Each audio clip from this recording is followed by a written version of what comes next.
ओम शांति। आज 29 नवंबर 2025। आज के श्री महावाक्यों में हमारे परमपिता परमात्मा शिव कहते हैं, मीठे बच्चे, तुम सच्चे सच्चे राज ऋषि हो। तुम्हारा कर्तव्य है तपस्या करना। तपस्या से ही पूजन लायक बनेंगे। तुम सच्चे सच्चे राज ऋषि हो। तुम्हारा कर्तव्य है तपस्या करना। तपस्या से ही पूजन लायक बनेंगे। हम कौन हैं? हम सच्चे सच्चे राज ऋषि हैं। एक तरफ जो है राजाई संस्कार है और दूसरी तरफ हम तपस्या करते हैं। जो है हम जो है ऋषियों की तरह भी रहते हैं। तो हम है सच्चे सच्चे जो है राज ऋषि और हमारा काम है तपस्या करना। और हम जो है तपस्या करके ही किया संगम युग पे, जो पुरुषोत्तम संगम युग पे जो हम तपस्या करते हैं, उसी तपस्या से जो है हम जो है पूजन लायक बनेंगे। जो है फिर जो है प्रश्न है, कौन सा पुरुषार्थ सदाकाल के लिए पूजने लायक बना देता है? उत्तर, आत्मा की ज्योति जगाने व तमोप्रधान आत्मा को सतोप्रधान बनाने का पुरुषार्थ करो तो सदाकाल के लिए पूजन लायक बन जाएंगे। जो अभी गफलत करते हैं वह बहुत रोते हैं। अगर पुरुषार्थ करके पास नहीं हुए, धर्मराज की सजाएं खाई तो सजा खाने वाले पूजे नहीं जाएंगे। सजा खाने वाले का मुंह ऊंचा नहीं हो सकता। इसलिए हमें कैसा पुरुषार्थ करना है? हमें जो है अपनी आत्मा को, ज्योति को जो है पूरा सतो प्रधान जगाने का, जो है पूरा तमो प्रधान जो इस टाइम एकदम जो है काली बन पड़ी है, उसको जो है एकदम सतो प्रधान बनाने का, उसको जो है जगाने का पूरी तरह से उसका पुरुषार्थ करना है। तभी हम जो है सदाकाल के लिए पूजने लायक जो है, पूजन लायक जो है बन जाएंगे। जो अभी जो है अभी पुरुषोत्तम संगम युग पर जो है गफलत करते हैं, मतलब जो पुरुषार्थ में जो है अलबेलापन लाते हैं, जो पुरुषार्थ में ढीलापन लाते हैं, ठीक तरह से पुरुषार्थ नहीं करते जो है, वो क्या करेंगे? उनको जो है धर्मराजपुरी में जाना पड़ेगा और धर्मराज के जो है सजाएं खा के जो है सजाएं खानी पड़ेगी और फिर पूजने लायक भी नहीं बनेंगे। जो है पूजे नहीं जाएंगे। सजा खाने वाले का मुंह ऊंचा नहीं हो सकता। ओम शांति। रूहानी बच्चों प्रति रूहानी बाप समझा रहे हैं। पहले तो बच्चों को समझाते हैं कि अपने को आत्मा निश्चय करो। पहले आत्मा है, पीछे शरीर है। जहाँ तहाँ प्रदर्शनी अथवा म्यूजियम में, क्लास में पहले ये सावधानी देनी है कि अपने को आत्मा समझ बाप को याद करो। बच्चे जब बैठते हैं सब देही अभिमानी होकर नहीं बैठते हैं। यहाँ बैठते भी कहाँ ख्यालात जाते हैं। सत्संग में जब तक कोई साधु आदि आए तब तक क्या बैठ करते हैं, कोई ना कोई ख्यालात में बैठे रहते हैं। फिर साधु आया तो कथा आदि सुनने लगते हैं। बाप ने समझाया है ये सब भक्ति मार्ग में सुनना सुनाना है। बाबा समझाते हैं ये सब है आर्टिफिशियल, इनमें है कुछ भी नहीं। दीपमाला भी आर्टिफिशियल मनाते हैं। बाप ने समझाया है ज्ञान का तीसरा नेत्र खुलना चाहिए तो घर घर में सोजरा हो। अभी तो घर घर में अंधियारा ही है। ये सब बाहर का प्रकाश है। तुम अपनी ज्योति जगाने बिल्कुल शांत में बैठते हो। बच्चे जानते हैं स्वधर्म में रहने से पाप कट जाते हैं। जन्म जन्मांतर के पाप इस याद की यात्रा से ही करते हैं।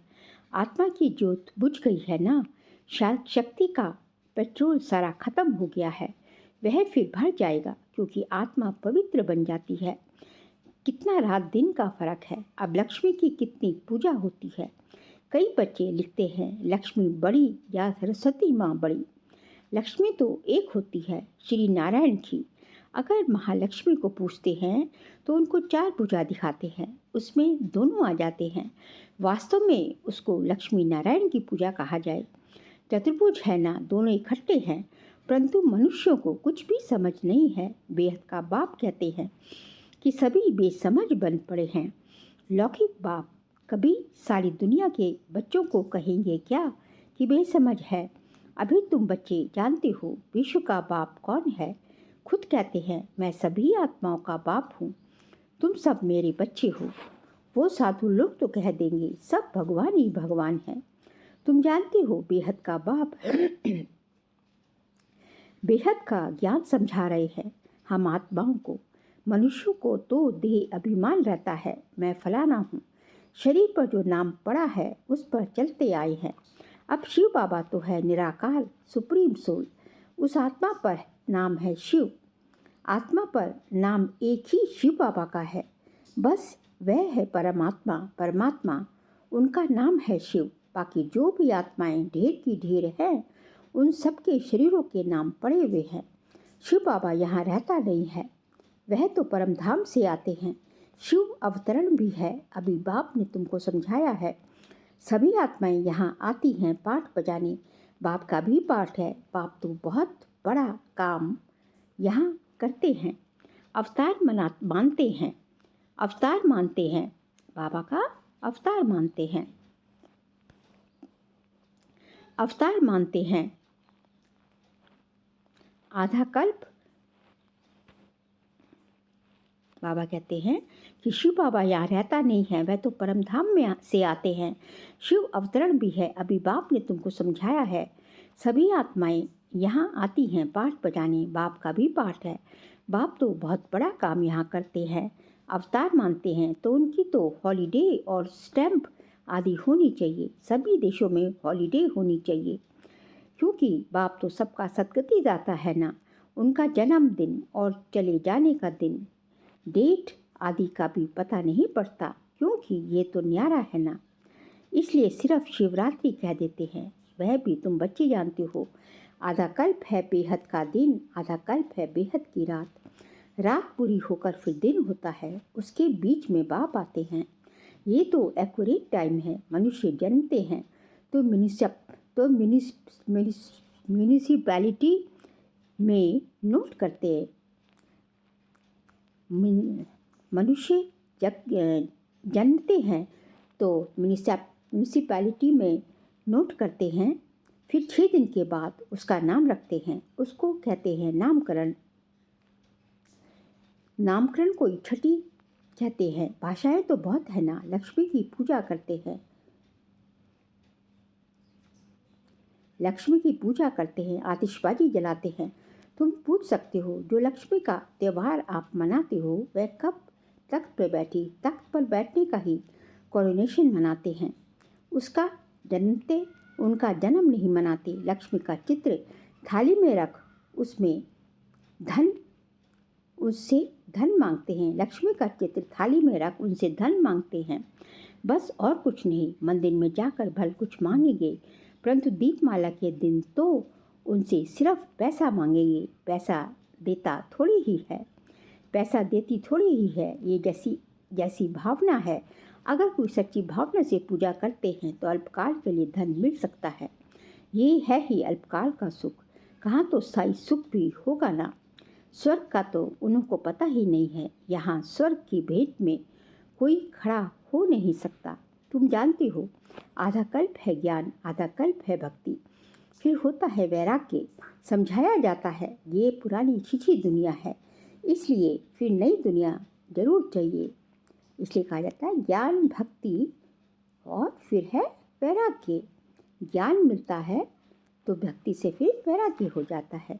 ये पुरानी छिछी दुनिया है, इसलिए फिर नई दुनिया जरूर चाहिए। नई दुनिया वैकुंठ को कहते हैं, उसको हेवन पैराडाइज कहा जाता है।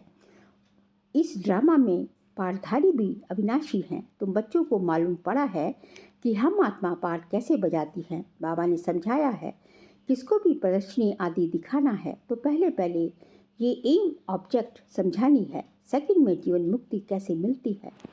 जन्म मरण में तो जरूर आना ही है। तुम सीढ़ी पर बहुत अच्छी रीति समझा सकते हो। रावण राज्य में ही भक्ति शुरू होती है। सतयुग में भक्ति का नामो निशान नहीं होता। ज्ञान और भक्ति दोनों अलग अलग है ना। अभी तुमको इस पुरानी दुनिया से वैराग्य है। तुम जानते हो ये पुरानी दुनिया अब खत्म होनी है। बाप सदैव बच्चों के सुखदायी ही होते हैं।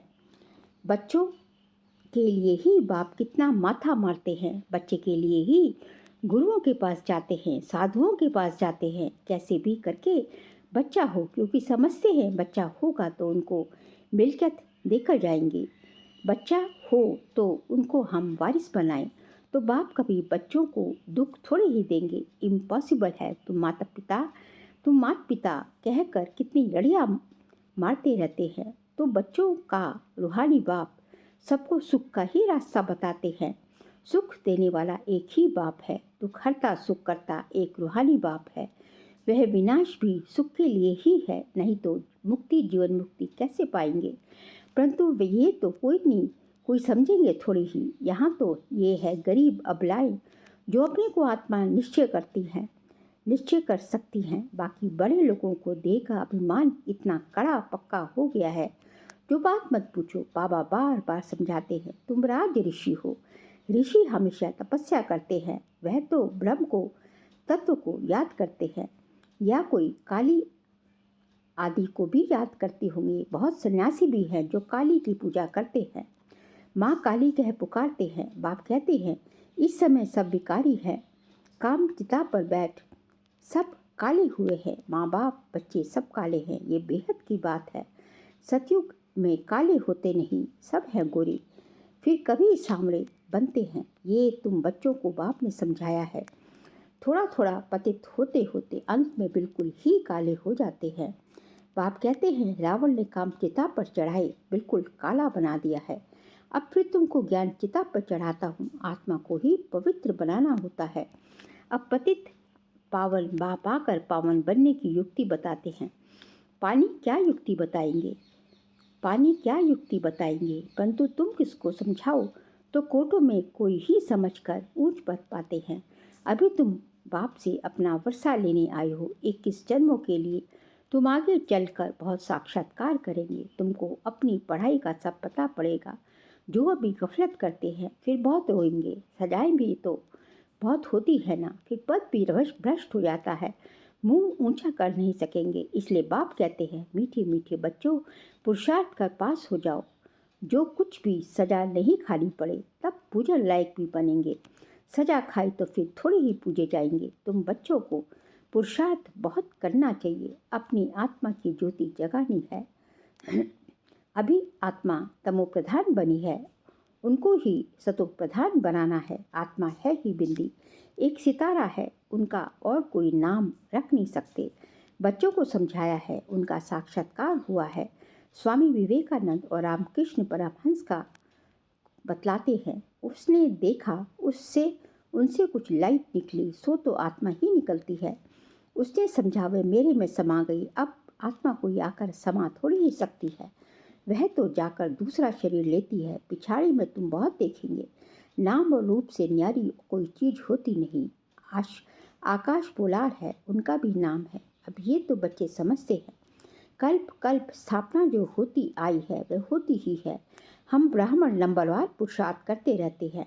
जो सगीन गुजरता है उसको ड्रामा ही कहा जाता है। सारी दुनिया का चक्र फिरता रहता है, ये 5000 वर्ष का चक्र जो मिसल फिरता रहता है, टिक टिक होती रहती है। अभी तो मीठे मीठे बच्चों को सिर्फ बाप को ही याद करना है। चलते फिरते काम करते बाप को याद करने में ही कल्याण है, फिर माया चमाट लगा देगी।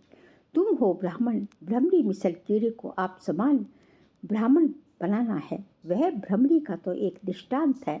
तुम हो सच्चे सच्चे ब्राह्मण, ब्राह्मणों को ही फिर देवता बनना है। इसलिए तुम्हारा ये है पुरुषोत्तम बनने के लिए संगम युग। यहाँ तुम आते ही हो पुरुषोत्तम बनने के लिए, पहले ब्राह्मण जरूर बनना पड़े। ब्राह्मणों की चोटी है ना, तुम ब्राह्मणों को समझा सकते हो। बोलो, तुम ब्राह्मणों का तो कुल है, ब्राह्मणों की राजधानी नहीं है। तुम्हारा ये कुल किसने स्थापन किया, तुम्हारा बड़ा कौन है। फिर तुम जब समझाएंगे तो बहुत खुश होंगे। ब्राह्मणों को मान देते हैं क्योंकि वे शास्त्र आदि सुनाते हैं। पहले राखी बांधने के लिए ब्राह्मण जाते थे, आजकल तो बच्चियाँ जाती हैं। तुमको तो राखी उनको बांधनी है जो पवित्रता की प्रतिज्ञा करे। प्रतिज्ञा जरूर करनी पड़े। भारत को फिर से पावन बनाने लिए हम ये प्रतिज्ञा करते हैं, तुम भी पावन बनो, औरों को भी पावन बनाओ। और किसको ताकत नहीं जो ऐसा कह सके। तुम जानते हो ये अंतिम जन्म पावन बनने से हम पावन दुनिया के मालिक बनते हैं। तुम्हारा धंधा ही ये है। ऐसे मनुष्य कोई होते ही नहीं। तुमको जाकर ये कदम उठवाना है। बाप कहते हैं काम महाशत्रु है, इस पर विजय पानी है। इस पर जीत पाने से ही तुम जगत जीत बनेंगे। इन लक्ष्मी नारायण ने जरूर आगे जन्म में पुरुषार्थ किया है, तब तो ऐसा बने है ना। अभी तुम बता सकते हो किस कर्म से इनको ये पद मिला। इसमें मूझने की तो कोई बात ही नहीं। तुमको कोई इस दीपमाला आदि की खुशी नहीं है। तुमको तो खुशी है हम बाप के बने हैं, उनसे वर्षा पाते हैं। भक्ति मार्ग में मनुष्य कितना खर्चा करते हैं, कितना नुकसान भी हो जाता है, आग लग जाती है, परंतु समझते नहीं। तुम जानते हो अभी हम फिर से अपने नए घर जाने वाले हैं। चक्र फिर हूबहू रिपीट हो गाला। ये बेहद की फिल्म है, बेहद का स्लाइड है। बेहद बाप के बच्चे हैं तो अपार खुशी होनी चाहिए। हम बाप से स्वर्ग का वर्षा जरूर लेंगे। बाप कहते हैं पुरुषार्थ से जो चाहिए सो लो। पुरुषार्थ तुमको जरूर करना है। पुरुषार्थ से ही तुम ऊंच पद पा सकते हो। ये बाबा इतना ऊंच बन सकते हैं, ये बूढ़ा बाबा इतना ऊंच बन सकते हैं, तो तुम क्यों नहीं बन सकते हो। अच्छा मीठे मीठे सिकिल दे बच्चों प्रति माता पिता बाप दादा का याद प्यार और गुड मॉर्निंग। रूहानी बाप की रूहानी बच्चों को नमस्ते। हम रूहानी बच्चों की रूहानी बाप दादा को नमस्ते नमस्ते, गुड मॉर्निंग। शुक्रिया बाबा, शुक्रिया। सार के लिए पॉइंट्स है। जैसे बाप सदा बच्चों के प्रति सुखदाई है, ऐसे सुखदाई बनना है। सबको मुक्ति जीवन मुक्ति का रास्ता बताना है। सेकंड पॉइंट, देही अभिमानी बनने की तपस्या करनी है। इस पुरानी चीची दुनिया से बेहद का वैरागी बनना है। आज का बाबा का वरदान है, हर एक की विशेषता को स्मृति में रखते हुए फेथफुल बन, एकदम एक मत संगठन बनाने वाले सर्व के शुभ चिंतक भव। हर एक की विशेषता को स्मृति में रखते हुए फेथफुल बन, एक मत संगठन बनाने वाले सर्व के शुभ चिंतक भव। ड्रामानुसार हर एक को कोई ना कोई विशेषता अवश्य प्राप्त है। उस विशेषता को कार्य में लगाओ तथा औरों की विशेषता को देखो। एक दो में फेथफुल रहो तो उनकी बातों का भाव बदल जाएगा। जब हर एक की विशेषता को देखेंगे तो अनेक होते भी एक दिखाई देंगे। एक मत संगठन हो जाएगा। कोई किसकी ग्लानि की बात सुनाए तो उसे टेका देने के बजाय सुनाने वाले का रूप परिवर्तन कर दो, तब कहेंगे शुभ चिंतक। स्लोगन है, श्रेष्ठ संकल्प का खजाना ही श्रेष्ठ प्रारब्ध का व ब्राह्मण जीवन का आधार है। श्रेष्ठ संकल्प का खजाना ही श्रेष्ठ प्रारब्ध व ब्राह्मण जीवन का आधार है। इसलिए कहा जाता है कि संकल्प से सिद्धि, जितने श्रेष्ठ संकल्प होंगे उसकी प्रारब्ध जो है उतनी ही श्रेष्ठ बनेगी। और प्रारब्ध हमारी कैसे बनेगी, पहले जो है हमारे जो है ब्राह्मण जीवन जो हमारा है, ब्राह्मण जीवन का जो है जो फाउंडेशन है, उसका फाउंडेशन ही क्या है, श्रेष्ठ संकल्प। जितना जितना हम श्रेष्ठ संकल्पों का खजाना हमारे पास जमा होता जाता है, उतना उतना जो है हमारे पास जो है ब्राह्मण जीवन में हमारी बरकत आती जाती है। और ब्राह्मण जीवन जो हमारी हम भविष्य के लिए जो है प्रारब्ध जमा करते जाते हैं। फिर नवंबर मास का प्रतिशार्य का सब्जेक्ट है, अशरीरी व विदेही स्थिति का अभ्यास बढ़ाओ। आज का पॉइंट है, अगर सेकंड में विदेही बनने का अभ्यास नहीं होगा तो लास्ट घड़ी भी युद्ध में ही जाएगी। और जिस बात में कमज़ोर होंगे, चाहे स्वभाव में, चाहे संबंध में आने में, चाहे संकल्प शक्ति में, वृत्ति में, वायुमंडल के प्रभाव में, जिस बात में कमज़ोर होंगे उसी रूप में जानबूझकर भी माया लास्ट पे पड़ लेगी। इसलिए विदेही बनने का अभ्यास बहुत ज़रूरी है। बाबा कहते हैं अगर जो है सेकंड में विदेही बनने का अभ्यास नहीं होगा तो युद्ध में लग जाएंगे हम। और युद्ध में लग जाएंगे मतलब कि उस क्षण जो है बनना है विदेही और जो है हम बन नहीं रहे तो माया किसी ना किसी रूप में जिस रूप में जो है, जिसमें हम कमज़ोर होंगे, जिसमें हमारे पुराने स्वभाव संस्कार ज़्यादा होंगे, जो है पुराने जो है हमारी नेचर ज़्यादा होगी, शुद्रपन की नेचर होगी जो है, चाहे किसी भी तरह में, तो वो जो है हमें हमारे विदेही बनने में बहुत बाधा डालेंगे और माया आ जाएगी तो उसी युद्ध में लग जाएंगे और जो है हम जो है लास्ट पेपर में पास नहीं हो पाएंगे, क्योंकि पेपर तो एक सेकंड का ही होना है। इसलिए बहुत ज़रूरी है कि बीच बीच में वक्त टाइम निकाल कर हम विदेही बनने का अभ्यास करते जाएं। अच्छा, ओम शांति।